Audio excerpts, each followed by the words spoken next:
अस्सलाम वालेकुम। आप कैसे हैं? फील्ड मार्शल सैयद आसम मुनीर पहले आर्मी चीफ हैं, पहले 4 स्टार जनरल हैं कि जो हाफिज़ कुरान हैं। और एक बात तो हिफ़्ज़ की हो गई, लेकिन ये कुरान का तर्जमा, कुरान का मफ़हूम भी जानते हैं। ये बहुत अहम बात है। और इसी वजह से ये जो हालिया पाक भारत जंग हुई है और जो पाकिस्तान ने अपने इस ऑपरेशन को जो नाम दिया है वो है बनियानुल मरसूस।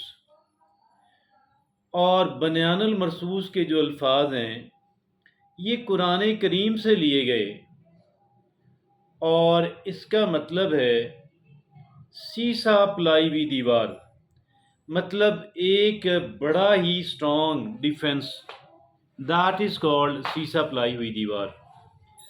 और ये कुरान करीम के अल्फाज हैं।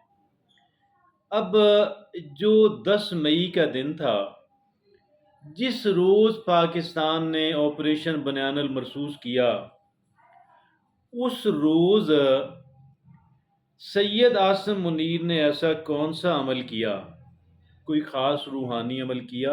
जी हाँ, किया। अगरचे बड़ा सिंपल है, बड़ा आसान है। आपने फजर की नमाज की इमामत फरमाई। 5 वक़्त के नमाजी हैं, कुरान को समझ के पढ़ते हैं।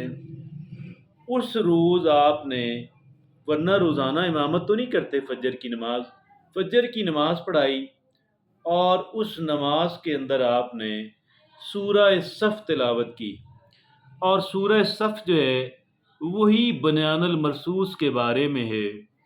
और वही है कि जब एक इंसान को, जब एक मुसलमान कौम को किसी गैर मुस्लिम कौम के जबर इस्तिबदाद का सामना हो, जब उनकी तरफ से हमला हो जाए, जब उनकी तरफ से जुल्म ज़्यादती हो जाए, तो कैसे मुसलमानों ने अपना दिफा करना है। तो ये था आपका सुबह का अमल, 10 मई की सुबह का अमल, नमाज की खुद इमामत कराना और उसके अंदर सूरह सफ़ को तिलावत करना। फिर ज़ाहिर है कि वो दुआ हुई कि जो बड़ी कह लें कि ऐसी दिल दिल से उठी हुई, दिल की गहराइयों से उठी हुई जो दुआ थी, और वो दुआ हुई। उसके बाद ऑपरेशन बनियानुल मरसूस जो है वो स्टार्ट कर दिया गया। फिर ऑपरेशन बनियानुल मरसूस के अंदर क्या हुआ, ये बात तो आप पहले से ही जानते हैं।